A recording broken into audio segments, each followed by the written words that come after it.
সাউন্ডটা চিকন করো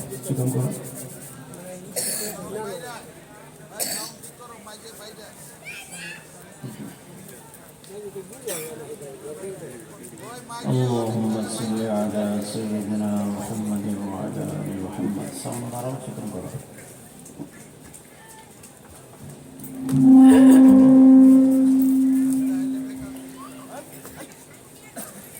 السلام عليكم ورحمة الله وبركاته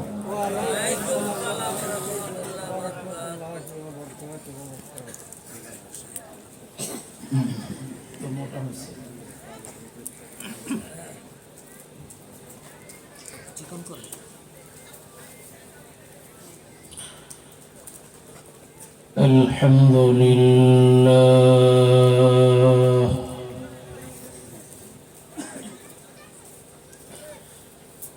الحمد لله وكفى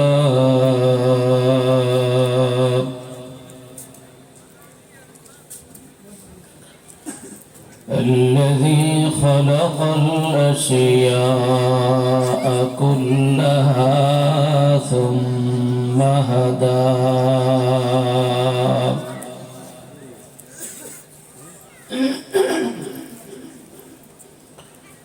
أما بعد فأعوذ بالله من الشيطان الرجيم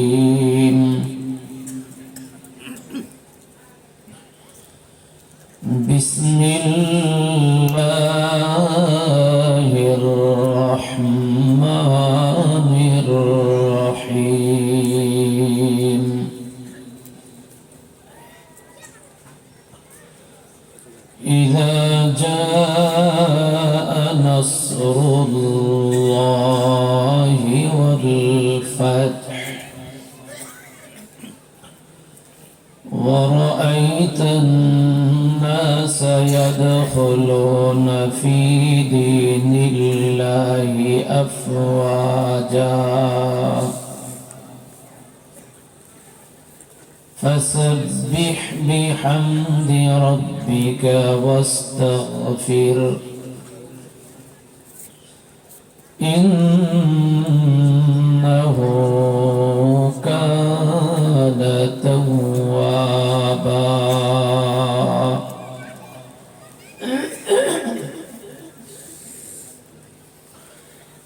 وقال تعالى فتحنا لك فتحا مبينا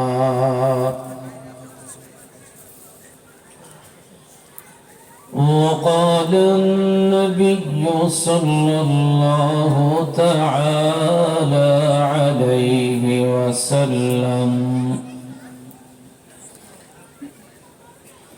تركت فيكم أمرين لن تضلوا ما تمسكتم بهما كتاب الله وسنة رسولي أو كما قال النبي عليه الصلاة والسلام صدق الله مولانا العظيم وصدق رسوله النبي الكريم ونحن على ذلك من الشاهدين والشاكرين والحمد لله رب العالمين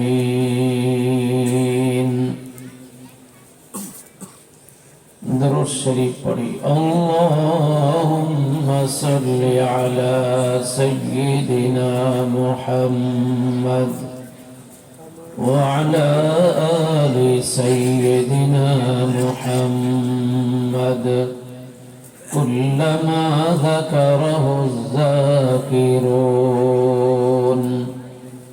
وكلما غفل عن ذكره الغافلون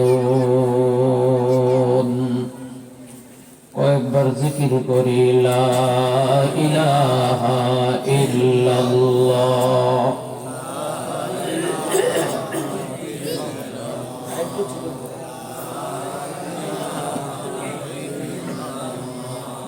لا إله إلا الله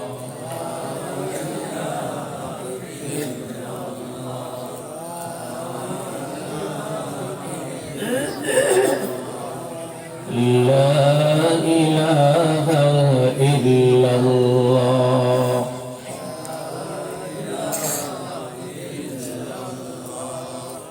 لا إله إلا الله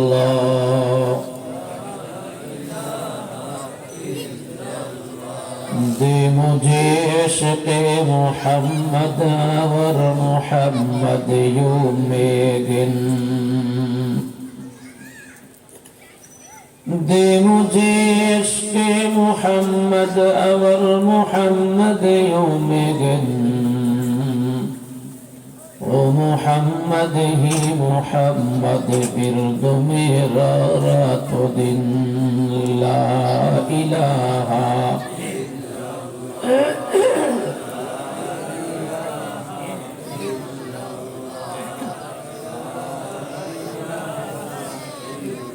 मुजरिमारा चो बजल्ला दादेहान मुजरिमारा चो बजल्ला दादेहान ई बजम बदरेश मन इशारे हान कौम गुफ्तन दश के कुतबी मातोई रोज मेहनत हाफलासी मातोई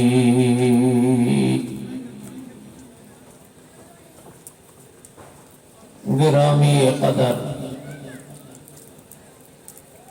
काबिल एहतराम मोहतरम व मुअज़्ज़ज़ हज़रात उलमाए किराम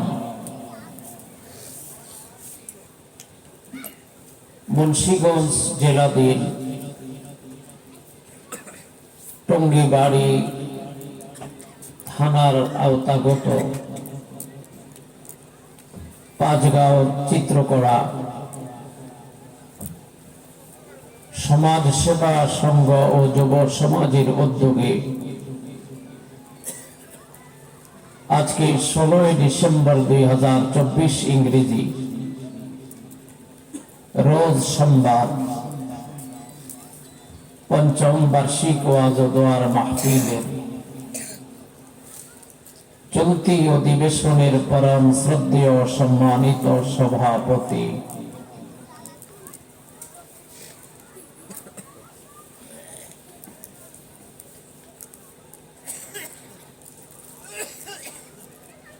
ও আজকের সম্মানিত প্রধান অতিথি জনাব আলী আসগর রিপন মল্লিক সভাপতি টঙ্গীবাড়ি উপজেলা বিএনপি আজকের মাহফিলের প্রধান আকর্ষণ হযরত মাওলানা সাইয়্যিদুল ইসলাম আসাদ সাহেব আমার প্রারম্ভে অত্যন্ত গুরুত্বপূর্ণ আলোচনা উপস্থাপন করেছেন বিক্রমপুরের কৃতি সন্তান হযরত মাওলানা মুফতি মোহাম্মদ আলী বিক্রমপুরী হাফিজাহুল্লাহ মঞ্চে ও সম্মুখে সমাবেত সর্বস্তরের দিনদার ইমানদার মুসলমান ভাই, পর্দার আড়ালে অন্তরালে অপেক্ষমান পরম শ্রদ্ধেয়া সম্মানিতা মা ও বোনগণ, আল্লাহ পাকের দরবারে অসংখ্য অজস্র গণিত শুকর, যে মহান পরওয়ারদিগারে আলম আজকের বাংলাদেশের মহান স্বাধীনতা দিবস 16 ডিসেম্বরে কোরআন ও হাদিসের আলোকে আলোচনার বরকতি মাহফিলে আমাদেরকে আসার এবং বসার, কিছু বলার এবং শোনার তৌফিক দান করেছেন। আল্লাহ পাকের দরবারে মুহাব্বতের সাথে কালিমাতুশ শুকর আদায় করে পড়ছি আলহামদুলিল্লাহ। সাউন্ডটা আপনি ম্যাচিং করতে পারেন।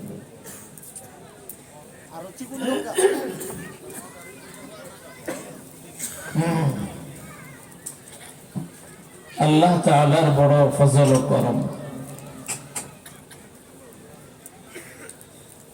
আল্লাহ তাআলা এই কোরআনের বরকতপূর্ণ মাহফিলে আমাদের দুনিয়ার সমস্ত কাজবাজ থেকে ফারিগ হয়ে আসতে তৌফিক দিয়েছেন। আজকের 16 ডিসেম্বর গত 1 বছর আগে এই 16 ডিসেম্বরে বহু মানুষ ছিলেন যারা আজকে পৃথিবীতে বেঁচে নেই। আগামী 16 ডিসেম্বর আসার আগে আমাদের কার বিদায়ের পালা চলে আসে আমরা কেউ বলতে পারি না। যে যুবক ভাইদের অক্লান্ত পরিশ্রমে, বিশেষ করে আমাকে যিনি দাওয়াত করেছেন রাসেল ভাই, বহু কষ্ট করেছেন, বহু মেহনত করেছেন, একগুচ্ছ একদল যুবক ভাই এই একটা মাহফিলের পিছনে মাথার গাম পায়ে ফেলে এত সুন্দর একটি মাহফিলের আয়োজন করার পরে যারা মাহফিলের নিকটবর্তী থেকেও আসতে পারে নাই, তারা হচ্ছে সবচেয়ে বড় হতভাগা, সবচেয়ে বড় পোড়াকপাল্লা। এত সুন্দর এক আয়োজন,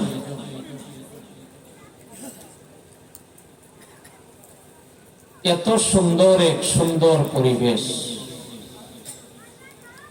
এই সুন্দর আয়োজন যারা করেছেন তারা জানেন কতটা কষ্ট করতে হয়েছে। একদিক থেকে টাকা খরচ করেছেন, অন্যদিক থেকে কষ্ট করেছেন। ভাগ্যবান তারা,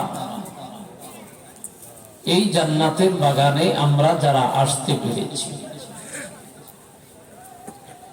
নেক কাজ যে করতে পারবে বুঝতে হবে তার ভাগ্য ভালো। গতকাল আমার মাহফিল ছিল টাঙ্গাইলের গোপালপুর থানায়। বয়ান যখন শুরু করলাম একটু পরে খুব জোরে গান বাজনা চালানো শুরু করলো। তো গানের আওয়াজ যখন আসছিল, যেভাবে হই হুল্লোড় করছিল, তাতে মনে হয় আমার মাহফিলের শ্রোতার চাইতে গানের আসরে লোক সংখ্যা বেশি। মুসলমানের অধঃপতন এই কারণে, মুসলমান ভালো আর মন্দ বুঝে, কিন্তু বোঝার পরেও মানে না। গরু ছাগল ভালো মন্দ বুঝে না, মানুষ ভালো মন্দ বুঝে। গরু ছাগল ভালো মন্দ না বোঝার কারণে মন্দ কাজ করে। একটা ষাঁড় গরু তার ঔরসের বাচ্চার গায়েও সে উঠে যাচ্ছে, একটা ষাঁড় গরু, তার মা, যেই মায়ের পেট থেকে সে জন্ম, এই মায়ের উপরেও একটা ষাঁড় গরু লাফ দিয়ে উঠে যাচ্ছে তার সেক্স এনজয় করার জন্য। কেন উঠলো? যে এই গরুটা বোঝে নাই যে এটা আমার মা, এই গরুটা বুঝে নাই যে এটা আমার বোন, এটা আমার মায়ের পেট থেকে আমার আগে অথবা পরে আসছে। একটা গরু আপনি আপনার জমিনে নিয়ে বলবেন যে গরু, এই জমিনটা আমার, এটা বয়াস হবে, এখন দিয়া গেলাম সন্ধ্যা পর্যন্ত আমার জমিনে খাবি, খবরদার বয়াসের জমিনে কিন্তু যাস না। 5 মিনিট পরে এসে দেখবেন আপনারটা খায় নাই, বয়াসেরটা খেয়েছে। এত আজ করার পরেও গরু ভুল করছে কোন জায়গায়, গরু বুঝতে পারেনি কোনটা ভালো আর কোনটা মন্দ, কোনটা জায়েজ কোনটা না জায়েজ। মানুষ সৃষ্টির সেরা, হোক সে কাফের, হোক সে ভার্সিটির ছেলে, হোক সে কলেজে পড়ুয়া, সে নিজেও জানে গান বাজনা ইসলাম ধর্মে হারাম। সে নিজেও জানে মদ খাওয়া, শরাব খাওয়া, গাঞ্জা খাওয়া, ইয়াবা খাওয়া, হেরোইন খাওয়া, নেশা করা, জিনা করা, চুরি করা, ডাকাতি করা, সুদ খাওয়া, ঘুষ খাওয়া হারাম, এটা সে নিজেও জানে। কিন্তু জানার পরেও সে মানে না। গরুয়ে না বুঝার কারণে মানে নাই, মানুষ বুঝার পরেও মানে নাই। এই জন্য রব্বুল আলামিন কোরআনে কারিমে মানুষকে শুধু গরু কয়নি। গরু তো কাজে লাগে, কিন্তু শুয়োর আর কুত্তা কি কাজে লাগে? কুত্তা তো মুসলমানের কোনো কাজে লাগে না। বাংলাদেশের লাইফবয় গোল্ড আর লাইফবয় সাবান, কসকু সাবান, সেন্ড্রিলিনা সব, সব দামি দামি সাবান দিয়ে যদি একটানা 6 মাস শুয়োরে গোসল করান, অথবা কুকুরকে যদি গোসল করান, কুকুর কি পাক হবে? একটু জোরে বলেন। ও বিক্রমপুরের মানুষ, এটা সহজ কথা, জীবনেও পাক হবে না। যেমন পায়খানা, পায়খানা ধুইতে ধুইতে শেষ হয়ে যাবে, কিন্তু পায়খানা কোনোদিন পাক হয় না। কাপড়ে লাগলে কাপড় ধুইলে পাক হবে, কিন্তু পায়খানার চাক্কা যদি ধুইতে ধুইতে পায়খানা শেষও হইয়া যায়, এই পায়খানা কিন্তু কোনোদিন পবিত্র হবে না। এটা আইনে না পাক। রব্বুল আলামিন যে মানুষগুলো বোঝার পরেও মানে না, কোরআনে কারিমে প্রথম বলছেন উলাইকা কাল আনআম, এরই হাইওয়ান, জানোয়ার, গরু, ছাগল। এক ধাপ এগিয়ে বলছেন বালহুম আদাল, যে মানুষগুলি বোঝার পরেও মানে না, জানার পরেও এত সুন্দর মাহফিলে আসে না, রব বলছেন বালহুম আদাল, গরুর চাইতেও নিকৃষ্ট, ভেড়ার চাইতেও নিকৃষ্ট, মহিষের চাইতেও নিকৃষ্ট, ওটের চাইতেও নিকৃষ্ট, ছাগলের চাইতেও নিকৃষ্ট। কুত্তা যেমন চলে না খাওয়া, শুয়োর যেমন চলে না খাওয়া, এই মানুষগুলিও দুনিয়ার কোনো কাজে লাগে না। জোরে বলেন ঠিক কিনা?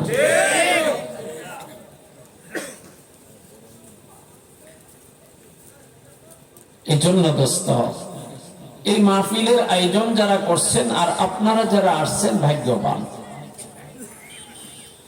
অবহেলার বশে যারা আসেন নাই, অথবা এই মাহফিল করার জন্য আপনারা উৎসাহিত করেন নাই, আপনারা হতভাগা, আপনারা পোড়াকাপড়া।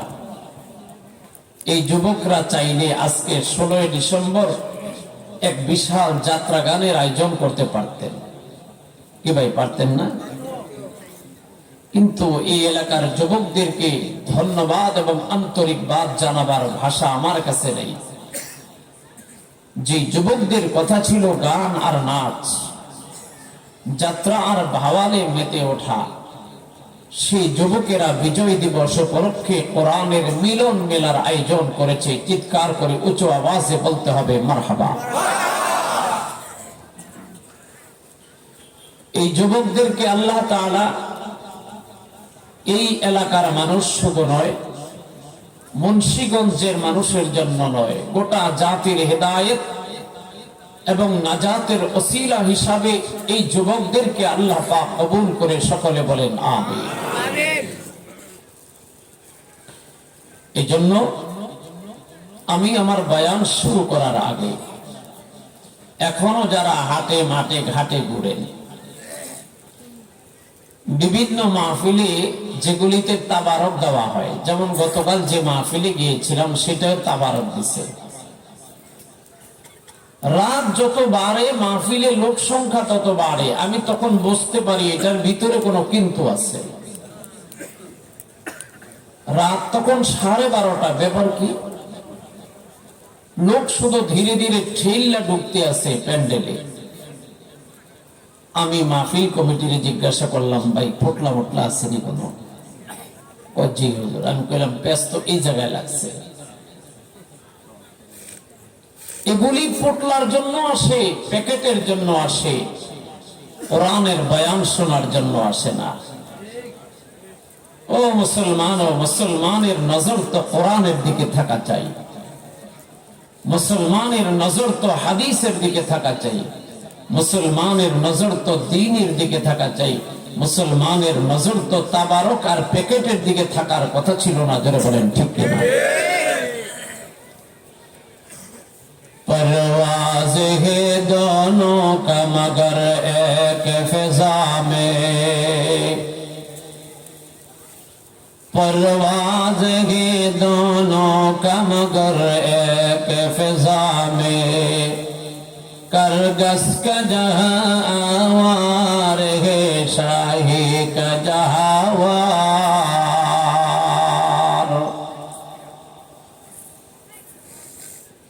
নজর সবাইকে আল্লাহ দিলেন, চোখ সবাইকে আল্লাহ দিয়েছেন, কিন্তু কারোর চোখ হালালের দিকে, কারোর চোখ হারামের দিকে, কারোর চোখ কোরআনের বয়ানের দিকে, কারোর চোখ তাবারকের বিরানির ডেকের দিকে। সুতরাং আল্লাহর কসম করে বলি, যদি এই তাবারকের পিছনে লক্ষ টাকাও খরচ করা হয়, এই কোরআনে কারীমের একটা বয়ান, একটা কথাও এই লক্ষ টাকার বিরানির চাইতে একজন মুসলমানের কাছে দামি হওয়ার কথা। আল্লাহ তুমি আমাদের সকলকে দ্বীনের সঠিক বুঝ দান করো। সকলে উঁচু আওয়াজে বলেন আমিন। কোরআনে কারীমের 30তম পারা সূরা নসর তেলাওয়াত করেছি। অত্যন্ত পরিচিত এবং জানাশোনা একটা সূরা।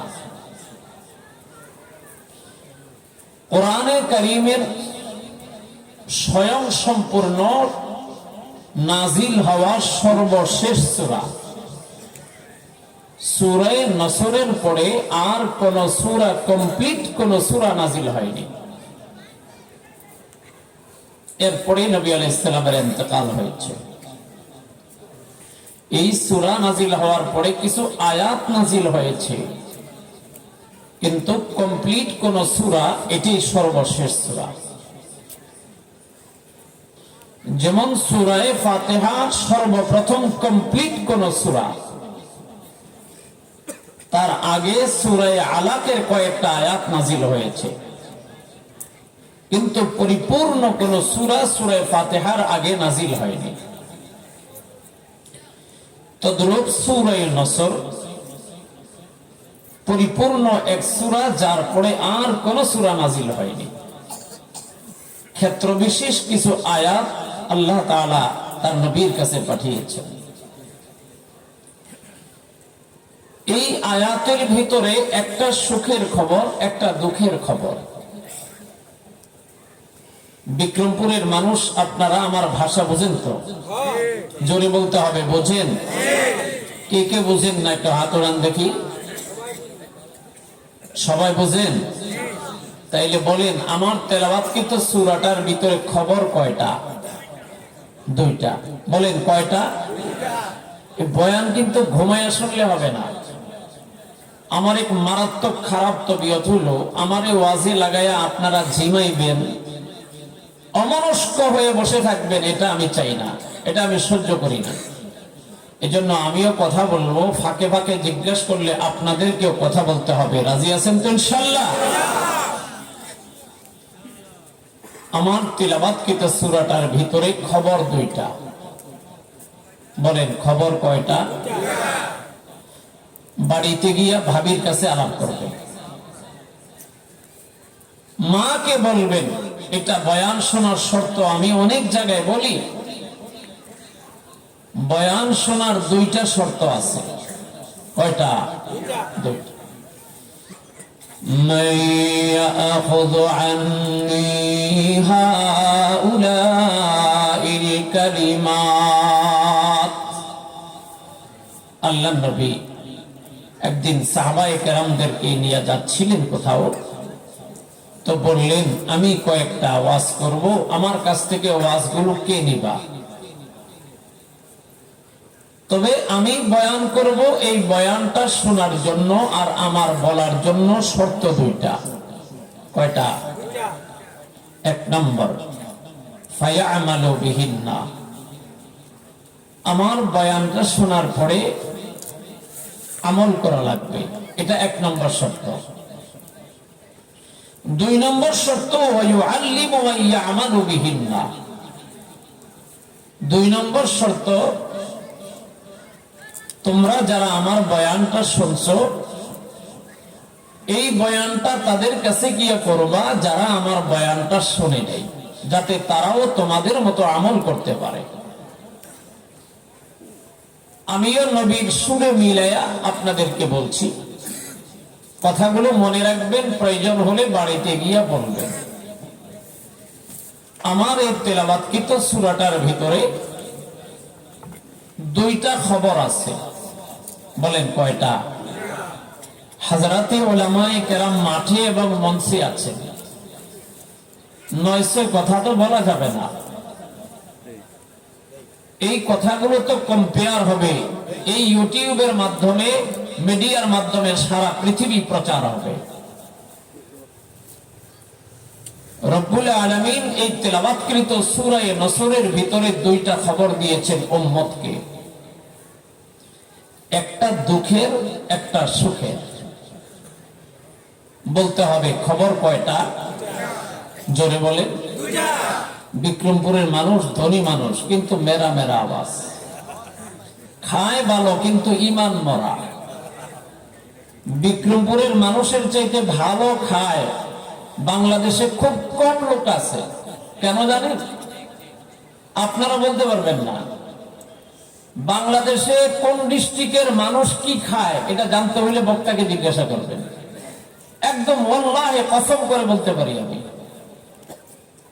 এই টাঙ্গাইলে কি খায়, ময়মনসিংহে কি খায়, কিশোরগঞ্জে কি খায়, সিলেটে কি খায়, নোয়াখালী কি খায়, বরিশাল কি খায়, মাদারীপুর কি খায়, বিক্রমপুরে কি খায়, কুমিল্লা কি খায়, উত্তরবঙ্গে কি খায়, দক্ষিণবঙ্গে কি খায়, যশোর, ঝিনাইদহ, কুষ্টিয়ার মানুষ কি খায়, সারা বাংলাদেশের প্রত্যন্ত অঞ্চলে ঘুরে বক্তারা কম্পেয়ার করে দেখেছি, বিক্রমপুরের মানুষের রুচি অনেক ভালো, রান্নার কোয়ালিটিও ভালো, আইটেমের কোয়ালিটিও ভালো, কিন্তু এক জায়গায় মরা, সেটা হলো ঈমান দুর্বল। এই পরিমাণ মানুষ যদি টাঙ্গাইলের মানুষ হয়, পুরা মাঠটা গরম হয়ে যাবে, এই পরিমাণ সাউন্ড হবে। কিন্তু আপনারা মাত্র ঢাকা মেডিকেল থেকে নেমে এসে 6 মাস পর্যন্ত খায় না, এমন বেহাল অবস্থা। আমার তেলাওয়াতকৃত সূরাটার ভিতরে খবর কয়টা? দুইটা। একটা সুখের খবর, একটা দুঃখের খবর।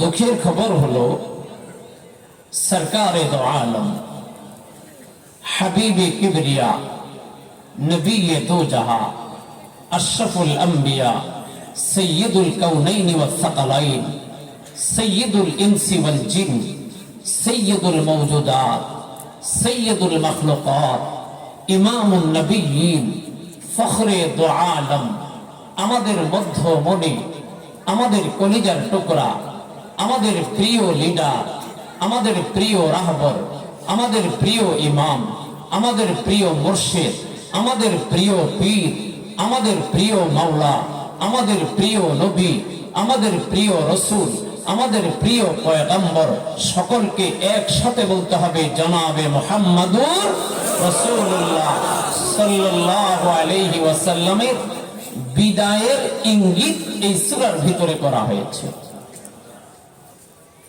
এটা সবচেয়ে হৃদয় বিদারক কথা, সবচেয়ে বড় কষ্টের এবং ব্যথার কথা। दर्द दिल की नात सुनाते हैं आशिक़े को मीना, सुन लो शाहे मदीना।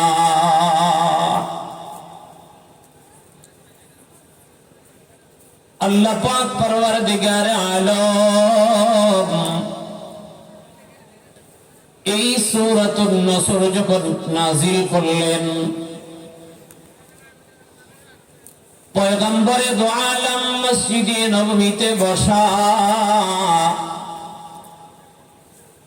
সাহাবায়ে কেরামদের মাঝখানে জিবরিল আমিন এই সূরাটা নাজিল করলেন। এই সূরা নাজিল হওয়ার পরে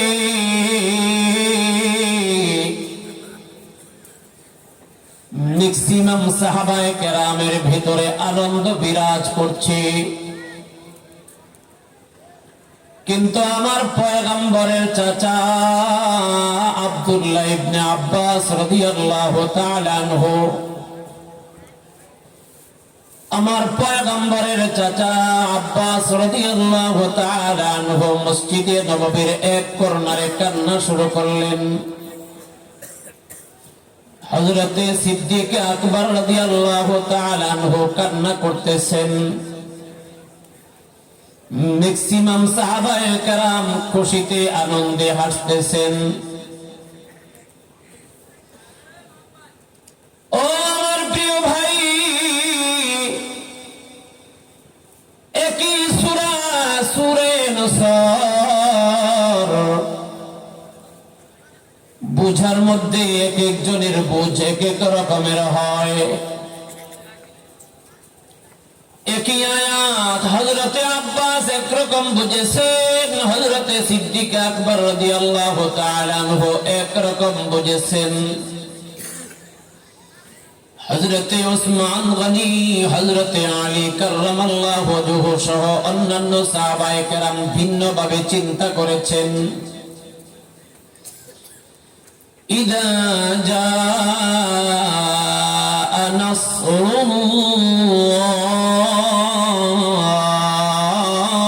الله والفتح, এ পয়গম্বর,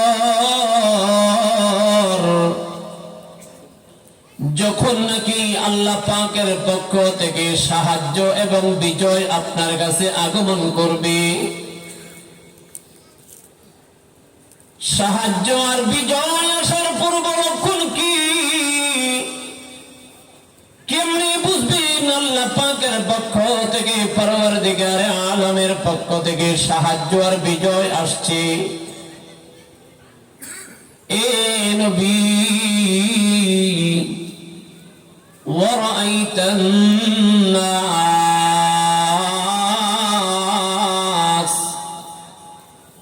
এ পয়গম্বর, আপনি দুনিয়ার মানুষদেরকে দেখবেন, ইয়াদখুলুনা ফি দীনিল্লাহি আফওয়াজা,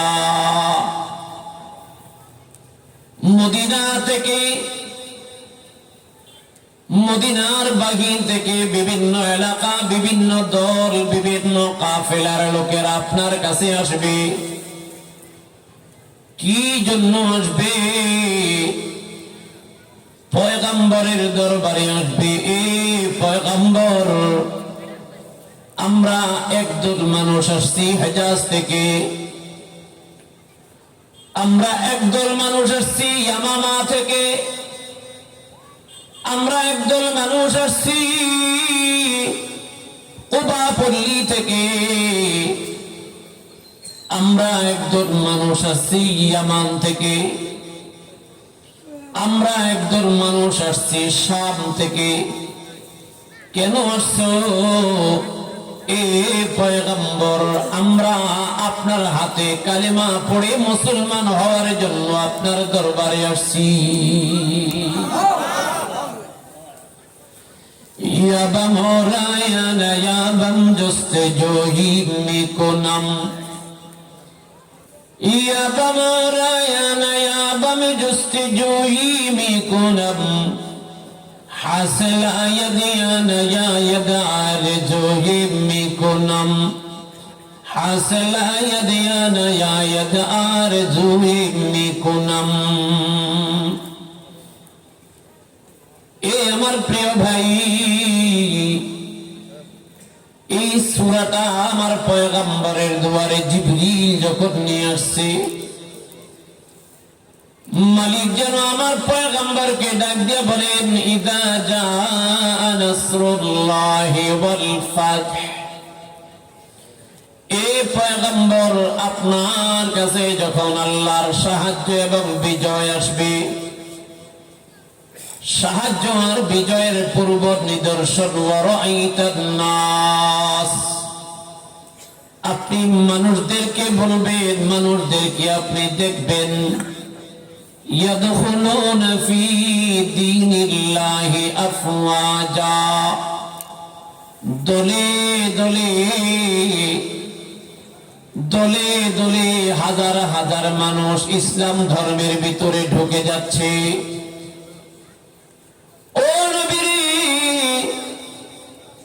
এমন একটা অবস্থায় যখন দেখবেন, ওয়ারাইতান নাস ইয়াদখুলুনা ফি দীনিল্লাহি আফওয়াজা। ও দোস্ত, এই দুইটা আয়াতের মধ্যে আল্লাহ পাক পরওয়ারদিগারে আলম একটা সুখের বার্তা আর একটা দুঃখের বার্তা দিয়ে দিলেন। সামনের দুইটা আয়াতের মধ্যে আল্লাহ পাক আমার পয়গম্বরকে কর্মসূচি দিলেন। প্রথম দুইটা আয়াতের মধ্যে রব দুঃখের খবর দিলেন, ও নবী, আপনার কাছে বিজয় যখন আসবে, সাহায্য যখন আসবে, মুসলমানদেরকে, দুনিয়ার কাফেরদেরকে দেখবেন দলে দলে ইসলামে ঢুকতে। এই আয়াত হযরতে আবু বকর বুঝছেন, হযরতে আব্বাস রাদিয়াল্লাহু তাআলা আনহু বুঝছেন। এইভাবে তারা চিন্তা করেছেন, মানুষ যখন দলে দলে ইসলামের ভিতরে প্রবেশ করবে রে ভাই, মানুষ যখন দলে দলে মতে মতে নির্বিশেষে, ছোট বড়, ধনী গরিব, শিক্ষিত অশিক্ষিত, সর্বস্তরের মানুষ যখন ইসলামে অনুপ্রবেশ করবে, বিজাতিরা যখন দল মত নির্বিশেষে মুসলমান হয়ে যাবে, তখন ইসলামের বিজয় হয়ে যাবে। ইসলামের বিজয় হয়ে গেলে, বিজাতিরা যদি মুসলমান হয়ে যায়, নবীরা দুনিয়ার মধ্যে বিলাসিতার জন্য আসেন না, নবীরা দুনিয়ার মধ্যে সংসার ধর্ম করার জন্য আসেন না, নবীরা দুনিয়াদারি করার জন্য দুনিয়াতে আসেন না, নবীরা হাট বাজার করার জন্য দুনিয়াতে আসেন না। নবীদের দুনিয়াতে আগমনের মিশন হলো আল্লাহর জমিনে আলায়ে কালিমাতুল্লাহ করা,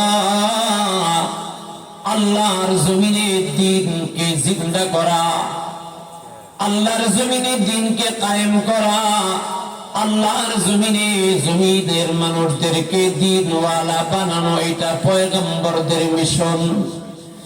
যখন দুনিয়ার মানুষ দলে দলে মুসলমান হয়ে যাবে, বোঝা যাবে আমার পয়গম্বরের দুনিয়াতে থাকার প্রয়োজনীয়তা আর বাকি নাই। নবীর প্রয়োজন আর দুনিয়াতে নাই। নবী যেদিন দুনিয়ায় প্রয়োজন শেষ হয়ে যাবে, এই দুনিয়াতে আমার পয়গম্বরকে আর এক মিনিটও রাখা হবে না। মালিক যেন পয়গম্বরকে ইঙ্গিত দিতে চান, এ সরকার, এ নবী, এ আমার হাবিবে কিবরিয়া, আর কতদিন থাকবেন? আপনার বয়স প্রায় 83 বছর হয়ে গেছে, আর কতদিন থাকবেন? এমনিতে অনেক মানুষ মুসলমান হয়ে গেছে। এই পয়গম্বর সামনে কয়েকদিন পরে মক্কা বিজয় হবে, সৌদি আরব বিজয় হবে, লক্ষ লক্ষ মানুষ মুসলমান হয়ে যাবে। এই পয়গম্বর আপনার সময় ফুরে গেছে, এই জন্য বেশি বেশি ফাসাব্বিহ বিহামদি রাব্বিকা ওয়াস্তাগফির। আপনার মরণের টাইম চলে আসছে, আপনার বিদায়ের মুহূর্ত চলে আসছে, দুনিয়া থেকে আপনার রওনা হওয়ার সময় আসছে। এখন আপনি কি করবেন?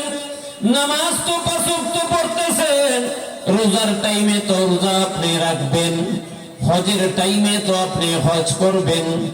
অতিরিক্ত আমল 1 নম্বর বেশি বেশি সুবহানাল্লাহ পড়বেন, 2 নম্বর বেশি বেশি আলহামদুলিল্লাহ পড়বেন, 3 নম্বর বেশি বেশি আপনি আমার কাছে আপনার গুনাহ থেকে মাপ চাইবেন। জোরে বলেন সুবহানাল্লাহ।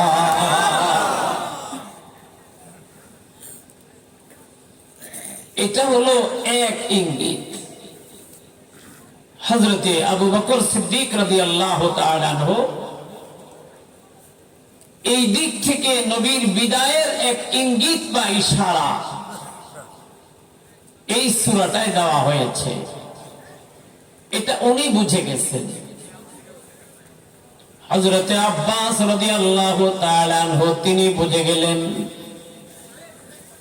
এই জন্য দোস্ত হযরতে আবু বকর সিদ্দিক তিনি কাঁদতেছেন, হযরতে আব্বাস কাঁদতেছেন। অন্য সাহাবায়ে কেরামরা আয়াতটাকে অন্যভাবে চিন্তা করেছেন। ও দোস্তরে, অন্যান্য সাহাবায়ে কেরামরা কোন দিক থেকে বিবেচনা করে হাসতেছেন, আনন্দ ফুর্তি করতেছেন? ইদা জাআ নাসরুল্লাহি ওয়াল ফাতহ, এ নবী, যখন আপনার সামনে আল্লাহ পাকের সাহায্য আসবে, আল্লাহ পাকের পক্ষ থেকে আপনার বিজয় আসবে।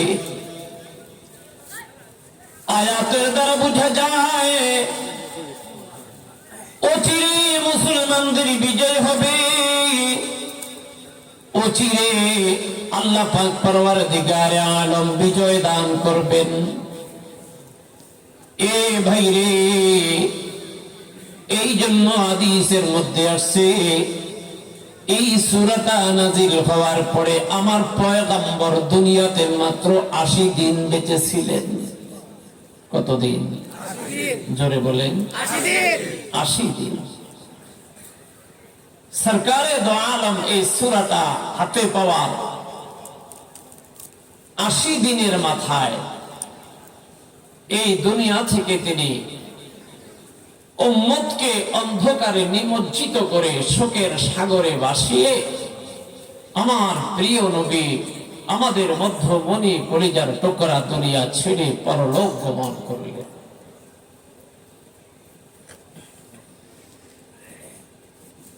দুই নম্বর ব্যাখ্যা, আল্লাহ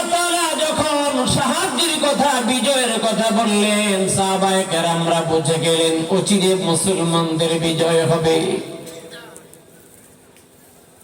তাই তো এই সূরাটা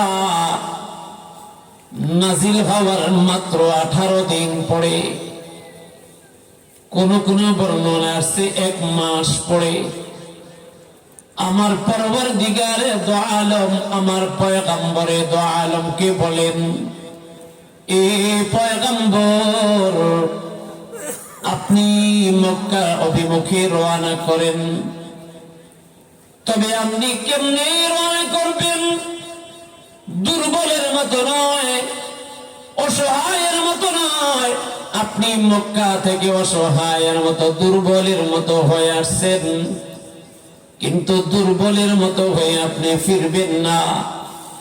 ইযা জাআ নাসরুল্লাহি ওয়াল ফাত, এর পয়গম্বর, আমি আপনার অচিরে মক্কা বিজয় দান করব। চিল্লে বলেন মারহাবা।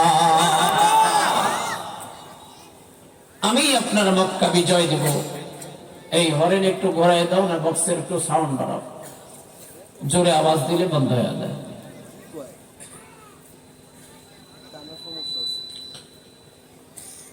আল্লাহর নবী সরকারে দো আলম এই সূরাটা নাযিল হওয়ার 18 দিন পরে অথবা 1 মাস পরে মদিনাতুল মুনাওয়ারা থেকে 10,000 সাহাবায়ে কেরামদের এক কাফেলা তৈরি করলেন। কত হাজার? 10,000 সাহাবায়ে কেরামদের বিশাল বড় একটা কাফেলা আমার পয়গম্বর অষ্টমী হিজরিতে রমজান শরীফের 10তম তারিখে মদিনাতুল মুনাওয়ারা থেকে আসরের নামাজ আদায় করে রওনা হয়ে গেছেন। এ আমার সাহাবায়ে কেরাম, চলো।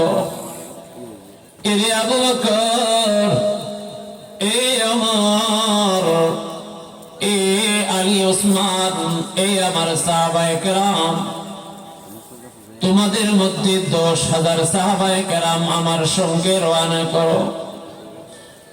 তার আগে লম্বা ঘটনা, ওই লম্বা ঘটনা বলতে গেলে দোস্ত আমার আলোচ্য বিষয়টা আমি হারিয়ে ফেলবো। এই জন্য আমি ওই দিকে যাচ্ছি না রে বন্ধু। আমার পয়গম্বরে দো আলম 10,000 সাহাবায়ে কেরামদেরকে নিয়া অষ্টম হিজরির রমজান শরীফের 10তম তারিখে আসরের নামাজ আদায় করে মক্কা অভিমুখে রওনা করলেন। সাহাবায়ে কেরামদেরকে ডাক দিয়ে বলেন, এরে সাহাবী, চলো না, আজকে আমাদের জন্য সুখবর রয়েছে। সাহাবীরা জানতে চাইলেন, নবী, কি আমাদের সুখবর, কি আমাদের আনন্দের খবর?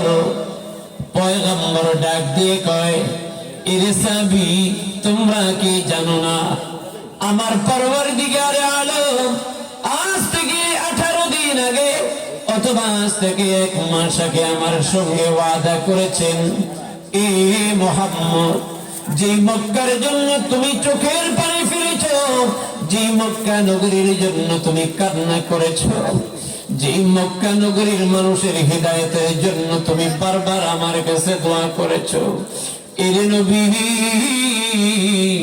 তুমি 10,000 সাহাবায়ে কেরামদের কাফেলা নিয়ে রওনা করো। আজকে আমি মক্কার আধিপত্য আর প্রতিপত্তি বিজয় আমি তোমার হাতে দিয়ে দিলাম। মক্কার বিজয় তোমার হাতে। মেরে মুহতারাম ভাইও, মক্কা নগরী আমার পয়গম্বরের প্রিয় জায়গা। মক্কা নগরী প্রিয় হওয়ার অনেকগুলো কারণ। 1 নম্বর কারণ, আমার পয়গম্বরের জন্মভূমি মক্কা। জন্মভূমি কোথায়?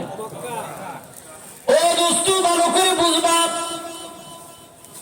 দাওয়াতু তাবলীগের মেহনতে যারা চিল্লায় যায় তিন দিন করে এক একটা মসজিদে থাকার কারণে 3 দিনের বিনিময়ে এলাকার মুসল্লিদের সঙ্গে ভালোবাসা তৈরি হয়। 40 দিন একসঙ্গে কয়েকজন ভাই থাকার কারণে অতীতে যাদের মধ্যে কোনো পরিচয় ছিল না, আজকে তাদের মধ্যে বন্ধুত্ব পয়দা হয়। আমরা ছাত্র জমানায় একটা মাদ্রাসায় 1 বছর পড়ার পরে 2 বছর পড়ার পরে অন্য মাদ্রাসায় যখন যাইতাম, আগের মাদ্রাসার জন্য কান্না করতাম। আহারে, এই মাদ্রাসায় 2টা বছর পড়াশোনা করেছি। নবী একদিন নয়, 2 দিন নয়, আমার পয়গম্বর মক্কা নগরীতে একাধারে 52 বছর ছিলেন। জোরে বলেন সুবহানাল্লাহ। 50 থেকে 52 বছর আমার পয়গম্বর মক্কা নগরীতে ছিলেন। নবীর বাবার বাড়ি মক্কা, নবীর মায়ের বাড়ি মক্কা, নবীর দাদার বাড়ি আব্দুল মুত্তালিবের বাড়ি মক্কা। জন্মভূমি আমার পয়গম্বরের মক্কা নগরীতে হওয়ার কারণে মক্কার প্রতি আলাদা একটা মায়া। 2 নম্বর, এই মক্কা নগরীকে আমার পয়গম্বর বেশি মহাব্বত করার আরেকটা কারণ, মক্কা নগরীতে আমার পরওয়ারদিগারে আলমের সবচেয়ে দামি ঘর বাইতুল্লাহ মক্কা নগরীতে। যেই ঘরে 1 রাকাত নামাজ পড়লে 1 লক্ষ রাকাতের সওয়াব পাওয়া যায়। 3 নম্বর, হযরত পয়গম্বর ইব্রাহিম আলা নবিয়িনা ওয়া আলাইহিস সালাতু ওয়াস সালামের অসংখ্য স্মৃতি মক্কায় রয়ে গেছে। আমার নবী পয়গম্বর হযরত ইব্রাহিম আলাইহিস সালামের দ্বীন এবং শরীয়তের উপরে নবুয়তের আগে আমল করতেন। এই দিক থেকে আমার পয়গম্বরের কাছে মক্কা বড় গুরুত্বপূর্ণ জায়গা। 1 নম্বর কারণ জন্মভূমি হওয়ার কারণে, 2 নম্বর কারণ মক্কা শরীফে বাইতুল্লাহর অবস্থান হওয়ার কারণে, 3 নম্বর হযরত ইব্রাহিম আলাইহিস সালামের স্মৃতি, অসংখ্য স্মৃতি মক্কা নগরীতে থাকার কারণে। নবী যাইতে চান নাই, মক্কার কাফেররা আমার পয়গম্বরকে যাওয়ার জন্য বাধ্য করেছেন। দোস্ত, 50 বছর বয়সে কোন কোন বর্ণনায় আমার পয়গম্বর 52 বছর বয়সে মক্কা নগরী যখন ত্যাগ করেন, ওটির পিঠে আরোহণ করে মদিনার দিকে রওনা। কিন্তু তিনি বারবার মক্কার দিকে তাকায়, ডাক দিয়ে কয়, হায় মক্কা, যে জায়গায় আমার জন্ম দুঃখিনী মায়ের স্মৃতি, যেই মক্কায় আমার জন্ম দুঃখী বাবার স্মৃতি, যেই মক্কায় আমার পূর্বপুরুষদের স্মৃতি, যেই মক্কায় আমার পরওয়ারদিগারে আলমের ঘর বাইতুল্লাহ অবস্থান, যেই মক্কায় মুসলিম জাতির আব্বা হযরত ইব্রাহিম আলাইহিস সালামের স্মৃতি, এই কারণে আমার মক্কা ছাড়তে মনে চায় না। তবে যাইতে মনে না চাইলেও যাওয়া লাগে রে। এই মক্কার জন্য আমার পয়গম্বরের হৃদয়ের টান, এই মক্কা নগরীর জন্য আমার পয়গম্বরের ভালোবাসা। বারবার মদিনায় গিয়ে আমার নবী আমার আল্লাহর কাছে দোয়া করে, এ আমার পরওয়ারদিগারে আলম, মক্কা নগরী তুমি আমার হাতের মুঠায় এনে দাও, মক্কা নগরী মুসলমানদের বিজয়ী করে দাও, মক্কা নগরী আমি যেন ফলে যেতে পারি তুমি বন্দোবস্ত করে দাও।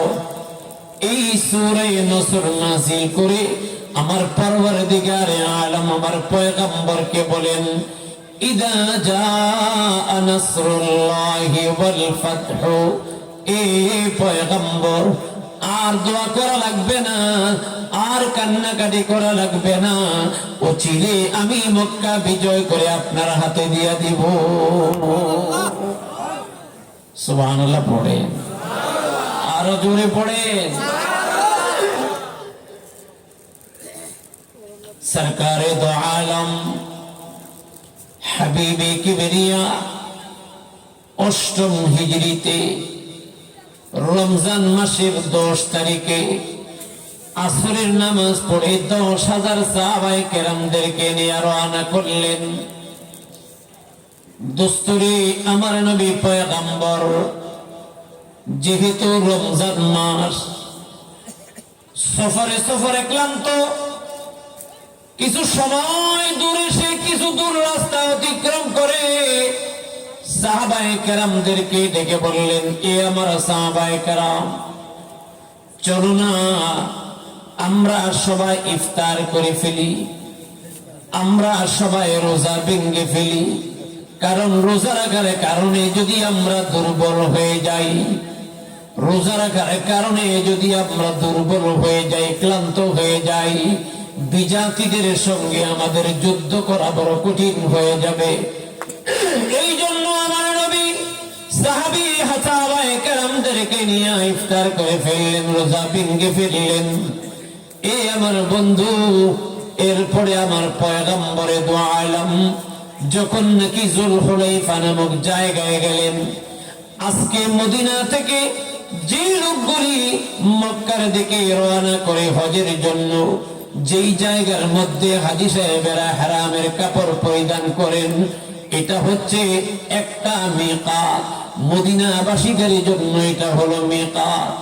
আমার নবী যুলহুলাইফা নামক জায়গায় যখন আসেন, এমন সময় আমার নবী দেখেন আমার নবীর প্রিয় চাচা হযরতে আব্বাস রাদিয়াল্লাহু তাআলা আনহু মক্কা থেকে পরিবার পরিজন নিয়ে তিনি হিজরত করে মদিনাতুল মুনাওয়ারায় যাচ্ছেন। নবী ডাক দিয়ে কয়, চাচা আপনার পরিবার পরিজন মদিনাতুল মুনাওয়ারায় পাঠায়া দেন, তবে আপনি এখন আর মদিনাতে যায়েন না।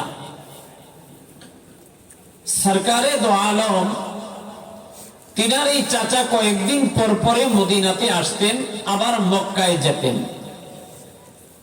অনেকবার তিনি বলছিলেন যে, ভাতিজা আমি আমার পরিবার নিয়ে মদিনায় চলে আসি। রহমতে দো আলম বলছেন যে, চাচা আপনি আপনার পরিবার নিয়ে মক্কাতে থাকেন, আপনি সবার পরে হিজরত করবেন, আপনার পরে আর কেউ হিজরত করবে না, আপনি সর্বশেষ হিজরতকারী হবেন। আব্বাস রাদিয়াল্লাহু তাআলা আনহু জিজ্ঞাসা করেন, চাচা রে আমি কেন রে, ভাতিজা আমি কেন মক্কার মধ্যে থাকবো?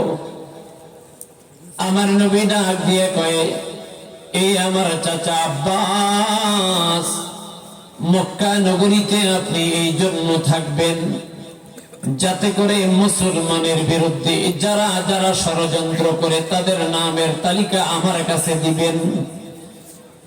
কখন কি কৌশল, কখন কি কাজ ওরা করে গোপনে গোপনে আপনি আমাদেরকে পৌঁছায় দিবেন। ও দোস্ত, এই জন্য আমার পরওয়ারদিগার আলমের কথা মতে, আমার পয়গম্বরে দো আলমের কথা মতে হযরতে আব্বাস রাদিয়াল্লাহু তাআলা আনহু মক্কা শরীফে দীর্ঘ সময় অবস্থান করেছিলেন। জোরে বলেন সুবহানাল্লাহ। যুলহুলাইফা নামক জায়গায় রহমতে দো আলম রাত্রি যাপন করবেন। এই জায়গায় দেখা হয় চাচার সঙ্গে, পরিবার পরিজন সকলকে মদিনার মাটিতে পাঠিয়ে দেওয়া হয়। আব্বাসকে নিয়ে রওনা আমার নবী 10,000 সাহাবায়ে কেরামদেরকে নিয়ে রওনা হয়েছেন। মক্কার কাফেরদের মধ্যে খবর হয়ে গেছে, জানুনি আজকে নাকি মুহাম্মদুর রাসূলুল্লাহ সাল্লাল্লাহু আলাইহি ওয়াসাল্লাম 10,000 সাহাবায়ে কেরামদেরকে নিয়ে মক্কা বিজয় করার জন্য, মক্কা দখল করার জন্য আসতেছেন। হায় হায়, মক্কার কাফেররা ভীত সন্ত্রস্ত। ইতিমধ্যে মক্কার যত বড় বড় লিডার আছে সব তো মারা গেছে। আবু জাহিল্লা তো মারা গেছে, আবু লাহিব্বা তো মারা গেছে, উতবা শাইবা মুগীরা তো মারা গেছে, আহনাস ইবনে শারীর মারা গেছে, বড় বড় কাফেরদের লিডাররা মারা গেছে, বড় বড় কাফেরদের গোষ্ঠীরা মুসলমান হয়ে গেছে, মুসলিমেও কিছু কাফের এখনো রয়ে গেছে। দোস্তরে, এমন একটা খবর কাফেরদের কাছে আসছে, মুহাম্মদুর রাসূলুল্লাহ সাল্লাল্লাহু আলাইহি ওয়াসাল্লাম 10,000 সাহাবায়ে কেরামদেরকে নিয়ে মক্কা প্রবেশ করবেন। জোরে বলেন আল্লাহু আকবার। আল্লাহর নবী সরকারে দো আলম এই সাহাবায়ে কেরামদেরকে নিয়ে মক্কায় প্রবেশ করবেন। সবাই তলোয়ার নিয়ে, সবাই তরবারি নিয়ে প্রস্তুত রয়েছে। সাহাবায়ে কেরাম প্রস্তুত রয়েছেন। আজকে কাফেররা যে তরবারি উঠাবে তার খবর নিয়ে ছাড়বেন। যারা যারা আজকে সামনে বাধা দিতে আসবে তাদেরকে হয় গ্রেফতার করা হবে, না করলা আলাদা করা হবে। কারণ আজকে সংখ্যাগরিষ্ঠ মুসলমান নিয়া আমার পয়গম্বর মধ্যে মক্কা নগরীতে প্রবেশ করবেন। আমার নবী সরকারে দো আলম বিশাল বড় সাহাবায়ে কেরামদের জামাত নিয়া মক্কা নগরীতে প্রবেশ করবেন। আজকে বিজয়ের মালা গলায় নিয়ে ঢুকবেন। ভাইরে, কারণ আমার পয়গম্বরের দিলের ভিতরে আজকে 100 থেকে 100% নিশ্চয়তা রয়েছে। আজকে বিজাতির বাচ্চারা কথা বলতে পারবে না, বিধর্মীরা আজকে কথা বলতে পারবে না।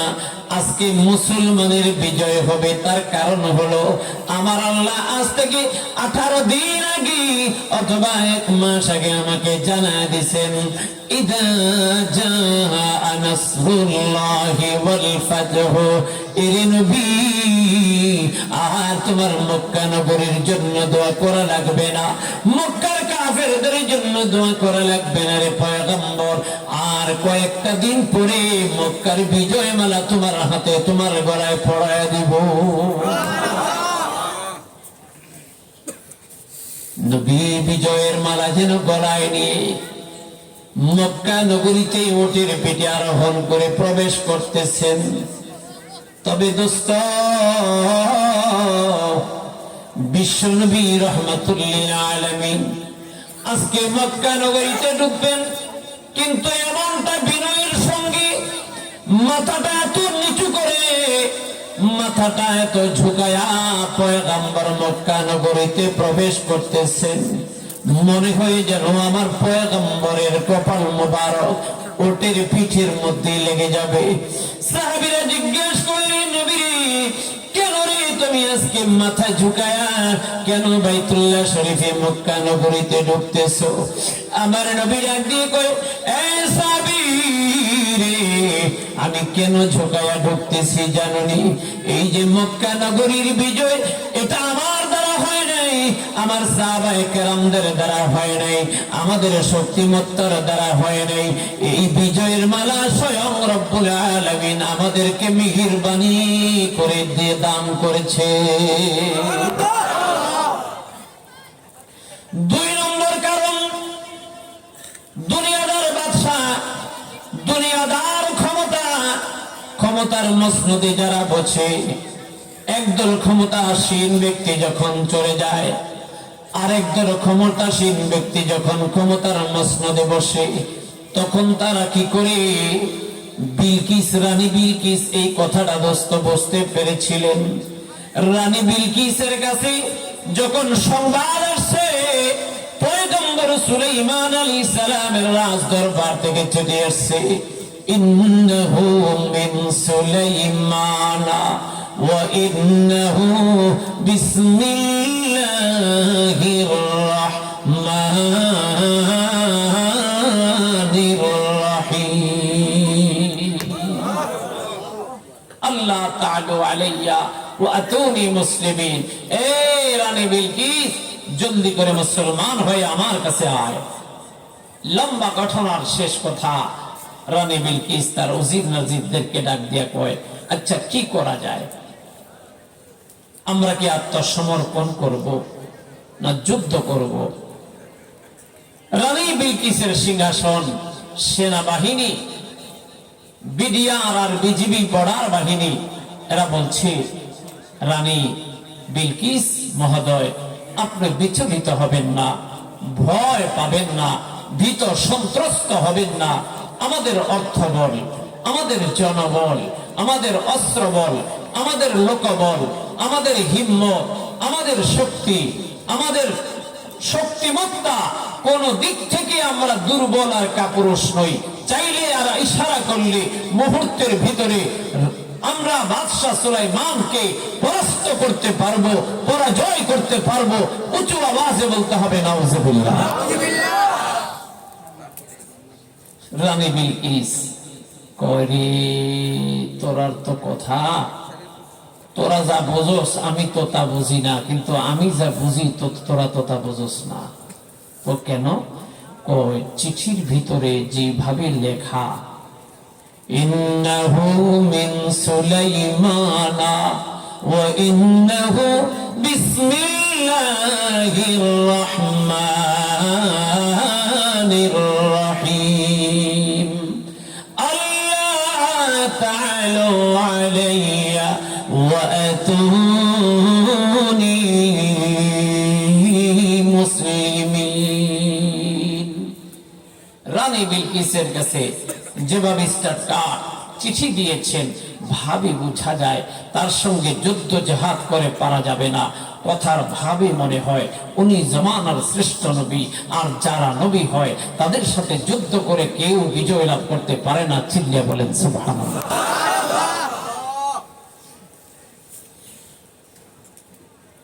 এই হলো এক কথা। দুই নম্বর কথা,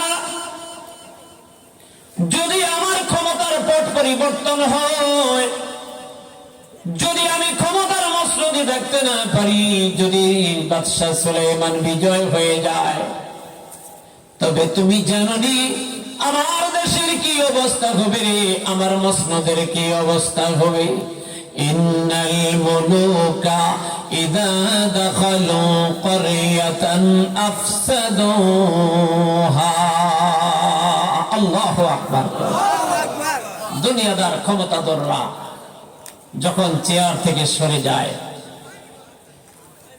এরপরে যারা ক্ষমতা গ্রহণ করে আগের ক্ষমতাসীনদেরকে ইচ্ছা মতন পাছার কাপড় উঠাইয়া এরপরে পিটাপিটি শুরু করে। এটা দুনিয়ার ক্ষমতার চিত্র। দুনিয়াদার ক্ষমতার লোভী যারা, একদল মানুষ যখন বিদায় হয়, সেকেন্ডবারে যারা ক্ষমতায় আসে তাদের বাড়ি ভাঙ্গে, তাদের ঘর ভাঙ্গে, তাদের মসজিদ ভাঙ্গে, তাদের গির্জা ভাঙ্গে, তাদেরকে অস্ত্র শস্ত্র লুট করে, তাদের বাড়ি ঘর লুট করে, তাদের গোটা সরঞ্জামাদিগুলো লুট করে। এটা হচ্ছে দুনিয়াদার রাষ্ট্রপতিদের চিত্র। জোরে বলেন ঠিক কিনা? বাদশাহ সুলাইমান যদি বিজয় হয়, তার সঙ্গে আমরা যুদ্ধই করলাম, যুদ্ধ করে যদি বিজয় লাভ করতে না পারে, তখন অবস্থা হবে কি, ইন্নাল মুলুকা ইযা দাখালু ক্বরিয়াতান আফসাদুহা ওয়া জাআলু আইজ্জাতা আহলিহা আযিল্লা। দুনিয়াদার ক্ষমতাধর ব্যক্তিরা যখন নতুন করে ক্ষমতা গ্রহণ করে, অতীতে যারা ক্ষমতায় ছিল তাদেরকে বেইজ্জতি করে, তাদেরকে মারধর করে, তাদেরকে লাঞ্ছিত করে, তাদেরকে অবহেলিত করে, তাদেরকে পদদলিত করে, তাদের বাড়িঘর পোড়া দিয়ে মিসমার করে দেয়, তাদের ধন সম্পদ আত্মসাৎ করে। এই চিত্র কিন্তু দুনিয়ার বাদশাদের। সুতরাং রানী বিলকিস, আমি যদি তার সঙ্গে পরাজয় বরণ করি, আমার দেশ ও জাতির তো এমন একটা অবস্থা হবে, যেটা বলেন ঠিক কিনা? দোস্ত, আজকের পৃথিবীর চিত্রটা কি এরকম না? কি বলেন আপনারা? ঘুমাই গেছেন? ক্ষমতাধর আগের ক্ষমতাসীনরা যখন পলায়, নতুন করে ক্ষমতায় আসে নাই, তাতেই তো আমাদের দেশের চিত্র সম্পূর্ণ পরিবর্তন। এই জনের বাড়িতে আগুন, ওই জনের কারখানায় আগুন, ওই জনের গাড়িতে আগুন, ওই জনের মানুষের মাথায় বাড়ি, হাজার হাজার ঘটনা আছে না নাই? অথচ এখনো ক্ষমতার পট পরিবর্তন হয় নাই। এরপরে যদি ক্ষমতায় বসার পরে তো আরেকটু হালকা পাতলা তো উত্তম মাধ্যম হইতেও পারে। কি ভাই, এটা হচ্ছে দুনিয়ার ক্ষমতাধরদের চিত্র। এটা আমার কথা নয়, রানী বিলকিসকে জিজ্ঞাসা করে আসেন, উনি কথা বলেছেন। আমার প্রিয় ভাই,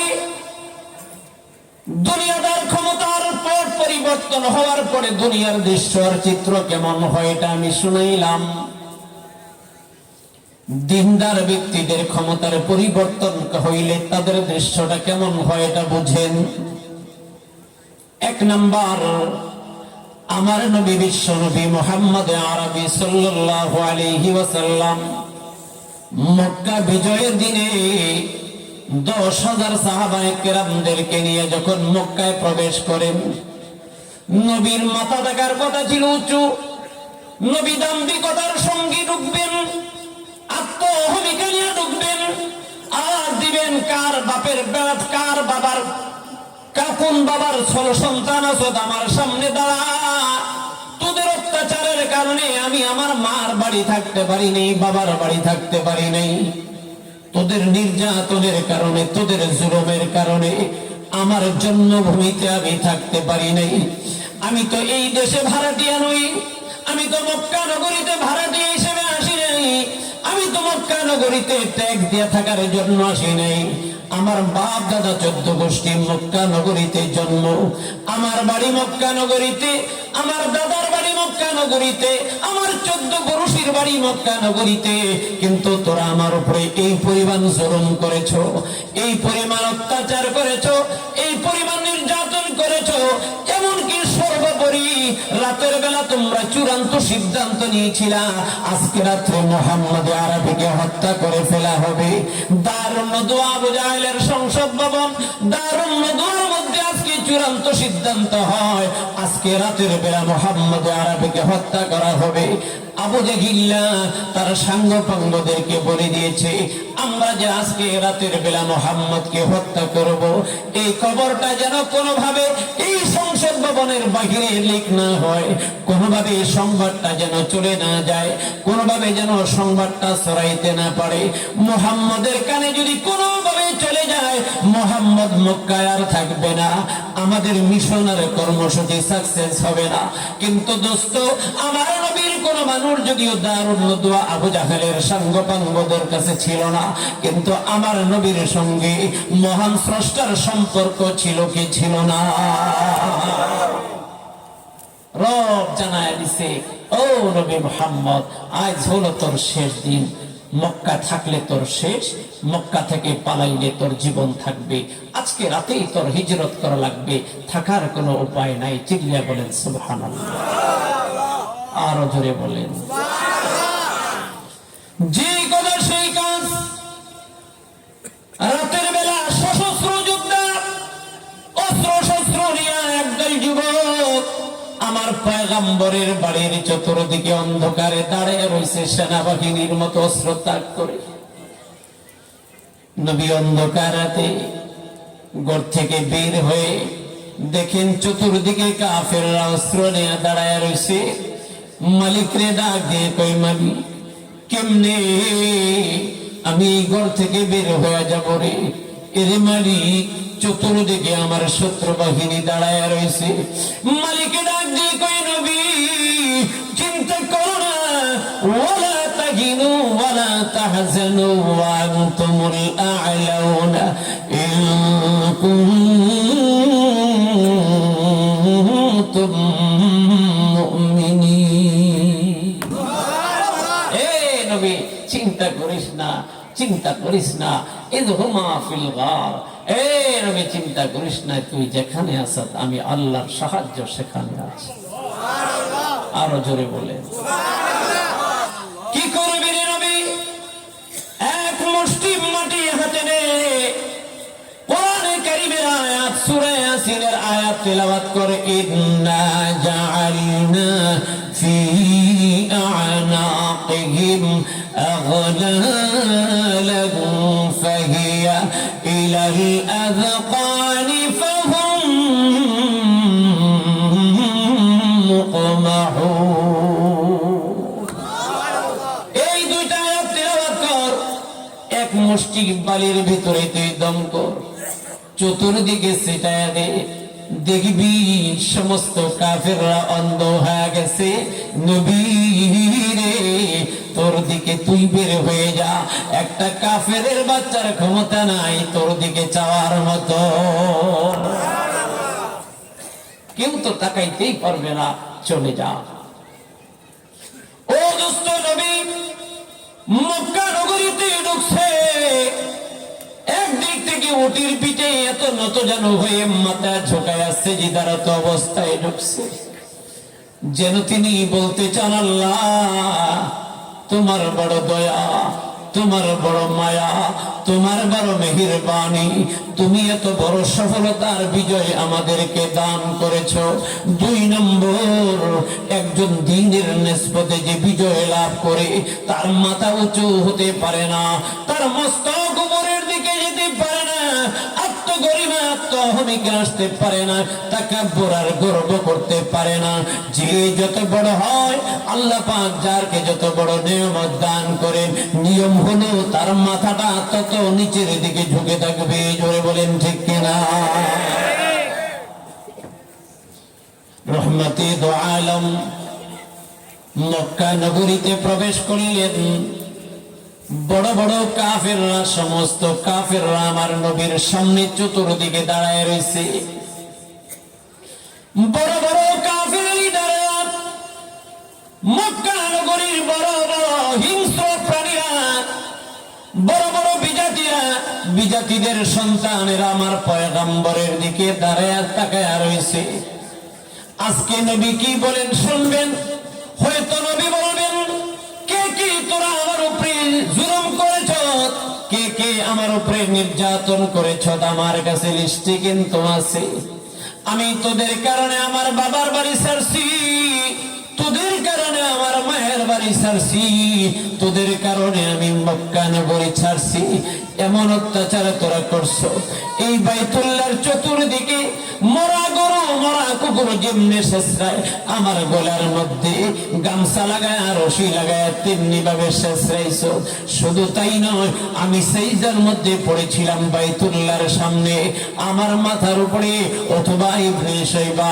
ওয়ালিদ ইবনে মুগীরা অথবা শাইবা ওয়ালিদ ইবনে মুগীরা ওটের পচা দুর্গন্ধময় নারী বুড়ি আমার মাথার উপরে ধরে চেপে ধরেছে আমি যেন মাথা উঁচু করতে না পারি এ বিজাতির বাচ্চা এ কাফেরদের বাচ্চারা তোদের জুলুমের কথা আমার মনে আছে তোদের নির্যাতনের কথা আমার মনে আছে তোদের মায়ের দরের কথা আমার মনে আছে পাই টু পাই আজকে সামনে ছাড়বো আজকে সবটার বিচার আমি করে ছাড়বো সবটার প্রতিশোধ আমি নিয়ে ছাড়বো এমন একটা ভাষণ আমার পয়গম্বর দিতে পারতেন কিনা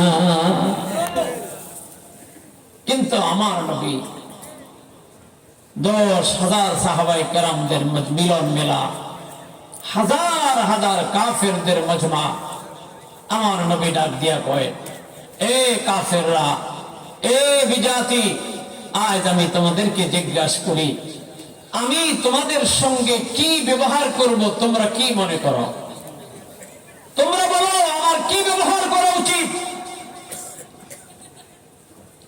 তোমাদের সঙ্গে আমার কি আচরণ করা উচিত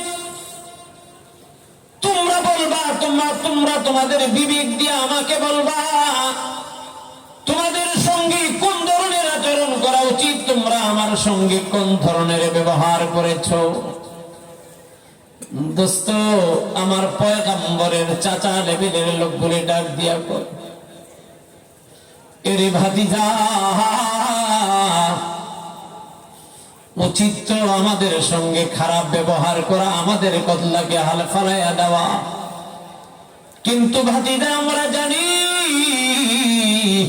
তুমি একজন ভদ্র ছিলে তোমার বাবাও একজন ভদ্র ছিলে, তোমার বাবা যেমন দয়ালু তুমি তার চাইতে 1000 গুণ বেশি দয়ালু।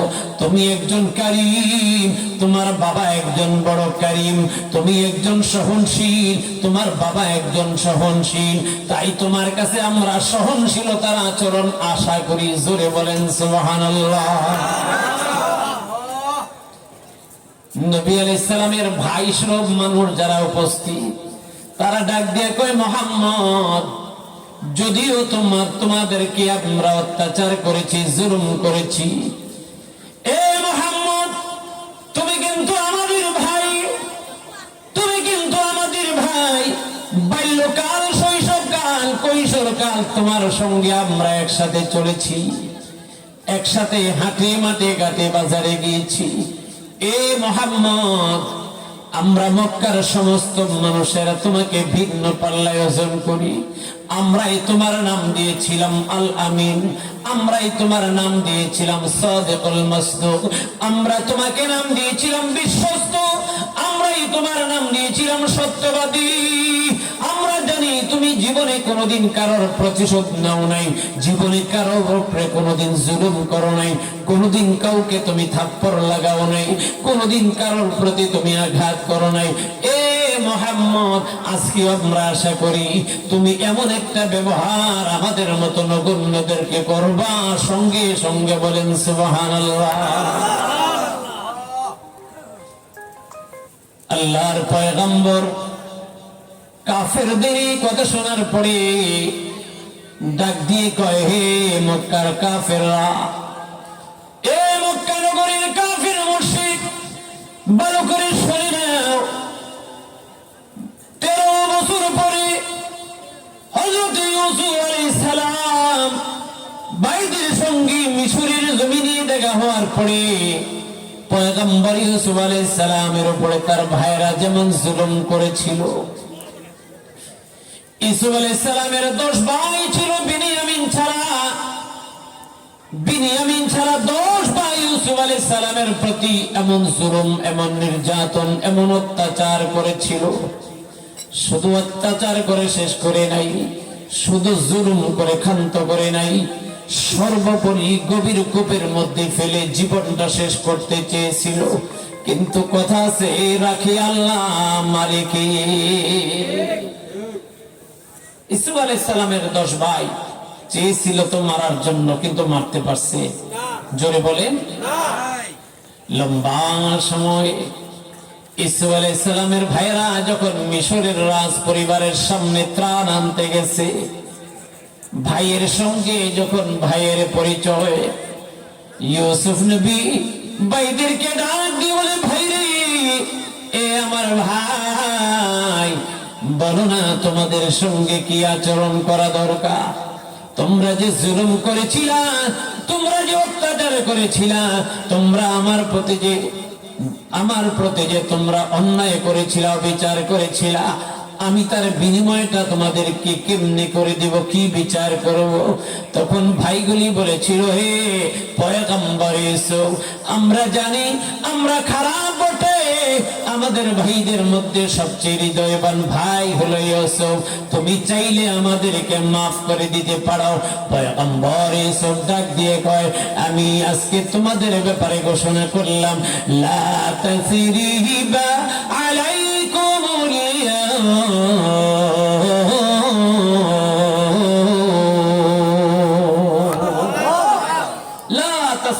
আলাইকুমুল আজকে আমি তোমাদের কোনো দোষ দেব না, তিরস্কার করব না, গালিগালাজ করব না, হ্যাঁ প্রতিপন্ন করব না, জিল্লতি করব না, বেইজ্জত করব না।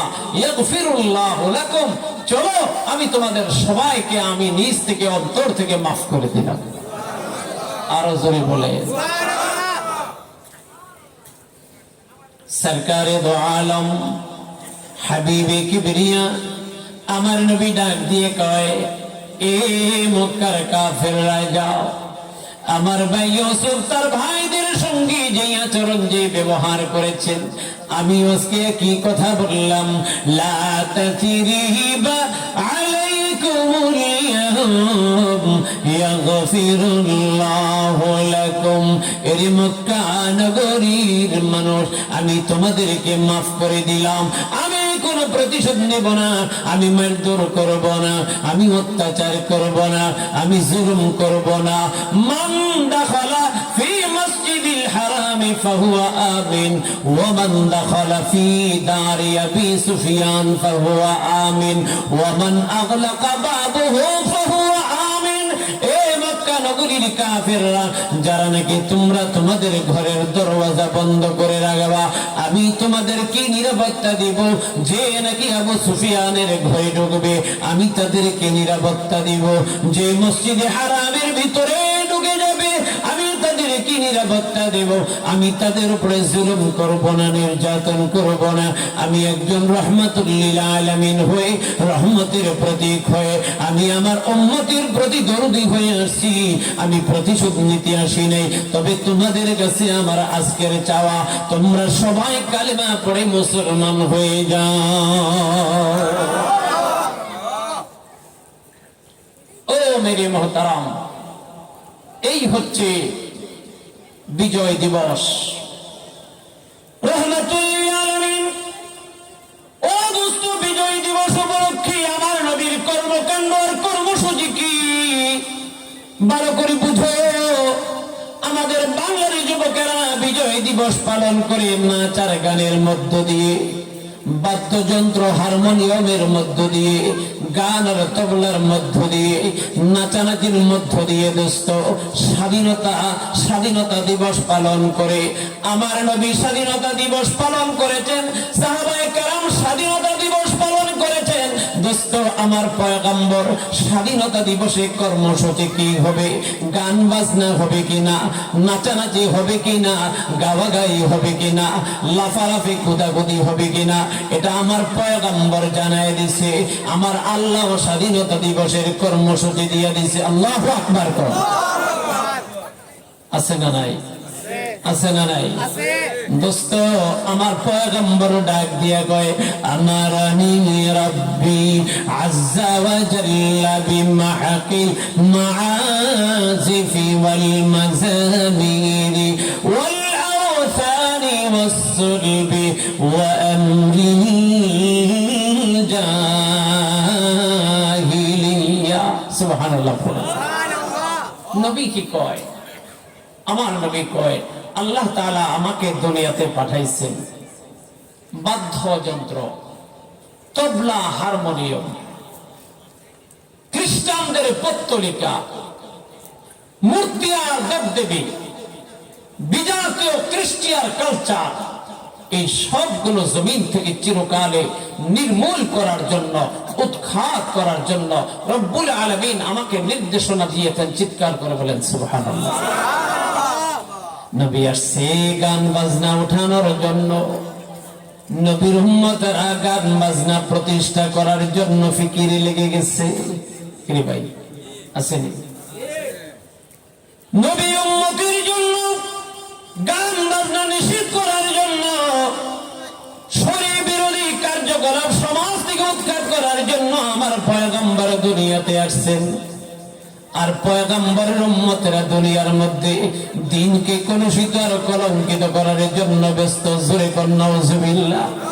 এই জন্য দোস্ত, আমাদের কারি সাইদুল ইসলাম আসাদ সাহেব চলে আসছেন। আমি শুধু বিজয় দিবসের কর্মসূচিটা কোরআনে কারীমের আয়াতের মাধ্যমে যেটা তেলাওয়াত করেছিলাম সেটা বলে